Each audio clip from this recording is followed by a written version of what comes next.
इतने प्यारे इंसान पंकज शर्मा के बारे में जब मैं कुछ कहने बैठा हूँ तो मुझे एक साथ बहुत सारी अंतर्ध्वनियाँ सुनाई दे रही हैं। एक ऐसा शख्स जो निजी बातचीत में बहुत आत्मीय होता है, बहुत विनम्र होता है, लेकिन जब वो कविता लिखता है, वो गीत लिखता है, मुक्तक लिखता है, रुबाइयाँ लिखता है, तो उसकी मुद्रा, उसकी अंतर्दृष्टि, उसकी संवेदना घनीभूत हो उठती है। जब पहली बार मैंने अपनी खोज के दौरान पंकज से मेरा संपर्क हुआ तो मुझे लगा कि इस शख्स के भीतर सिद्धि के लिए जो तपश्चर्या चाहिए उसके लिए बड़ा जुनून है। वो गीत लिखने की कोशिश में है, उस सिद्धि को पाने की कोशिश में है, जिसे हमारे समय के बहुत सारे कवियों ने अपनी तपश्चर्या से हासिल किया। वे बदायूं के हैं और ये मुझे पता है कि बदायूं एक ऐसा गढ़ है जहाँ से बहुत सारे नाम जुड़े हैं। शकील बदायूनी, फ़ानी बदायूनी, नफीस बदायूनी, और एक आवाज़ हिंदी में और भी है, डॉक्टर उर्मिलेश, जिनके गीतों की कभी मंचों पर धूम हुआ करती थी।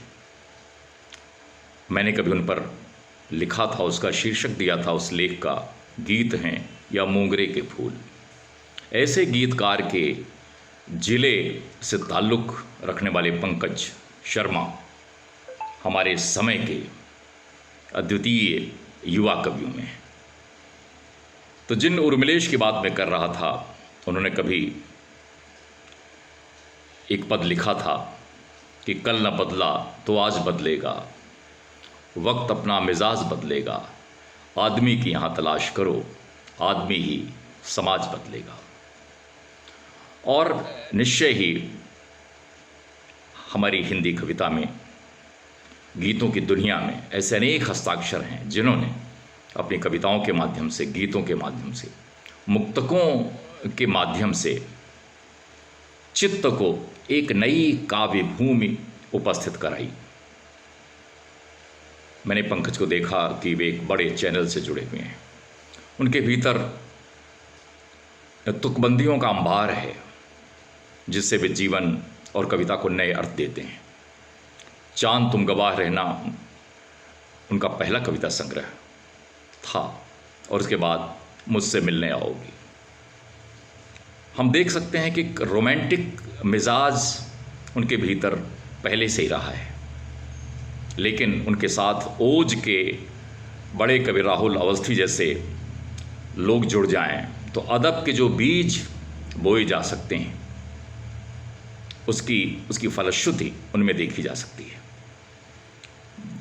मूलतः पंकज जी पत्रकार हैं, लेकिन भीतर से वे कवि हैं, भीतर से शायर हैं, जोगी, सूफी, सिद्ध की मुक्तावस्था में हंसने, बोलने, कहने, लिखने वाले, और फ़कीरी ये जिंदगानी है जैसे गीत गुनगुनाने वाले, घुंघराले केश जिनके माथे पर जैसे सौंदर्य का डिठौना सरस देते हैं, ऐसा गीतकार पंकज, जिसकी शायरी में दीवानापन है, एक बंजारा मिजाजी है, जिसके लिए नीरज के उस गीत को याद किया जा सकता है जिसमें उन्होंने कहा था, प्यार अगर थामता न पथ में उंगली इस बीमार उम्र की, हर पीड़ा वेश्या बन जाती, हर आंसू आवारा होता, सारा जग बंजारा होता। पीड़ा और प्यार की ही जुगलबंदी मुझे पंकज शर्मा में दिख पड़ती है। उनका कविता का सफ़र लगभग 2 दशकों का हो चला है। आगे कहा करते थे कि कम लिखो, जहाँ तक अनिवार्य न हो मत लिखो। वे नए कवियों को कवि नहीं राही कहते थे, और राही भी नहीं, राहों के अन्वेषी। पंकज शर्मा उस राह पर अग्रसर हैं। वे कविता की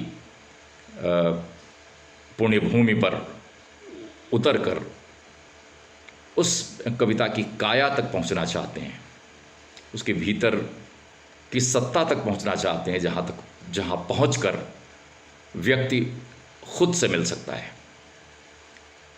मैं उन्हें मंच पर देखता हूं जहां वे एक चंचल संचालक होते हैं, धैर्यवान श्रोता होते हैं, अपने संचालन से किसी कवि को उठा रहे होते हैं, उसमें एक उदात्त भर रहे होते हैं, बोल रहे होते हैं तो भावों के शहंशाह होते हैं।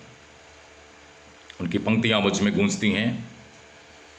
एक ख्वाब की राह पकड़ कर मीलों मील चला आया हूँ, एक ख्वाब की राह पकड़ कर मीलों मील चला आया हूँ, नहीं रुकूंगा नहीं थकूंगा अपने घर पर कह आया हूँ, इसी ख्वाब के बलबूते पर मैं इतिहास बनाऊंगा, एक जन्म कम पड़ा अगर तो बार बार फिर आऊंगा, एक जन्म कम पड़ा अगर तो बार बार फिर आऊंगा।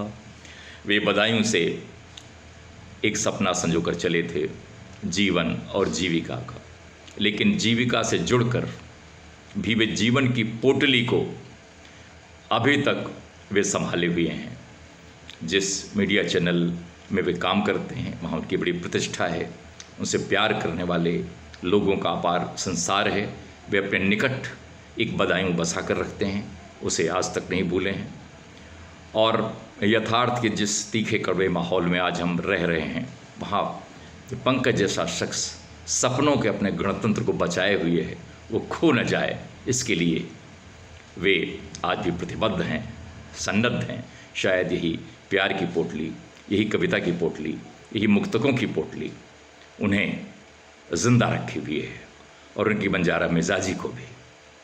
उन्हें हर उस शख्स से प्यार है जो आज भी इस उर्वर धरा पर इंसानियत के बीज बो रहा है, और जो कविता में ही नहीं जीवन में कुछ ऐसा करना चाहता है कि जीवन बिल्कुल कविता सरीखा हो जाए। आज उनका जन्मदिन है, बहुत बहुत बधाई कि ऐसे वे लिखते रहें, जीते रहें, रचते रहें। और मुझसे मिलने आओगी क्या, कि अनगूंज वो संवेदना उनकी कविताओं में हमेशा हमेशा सहेजी हुई रहे। बहुत धन्यवाद, बहुत शुक्रिया, शुभकामनाएं पंकज जी।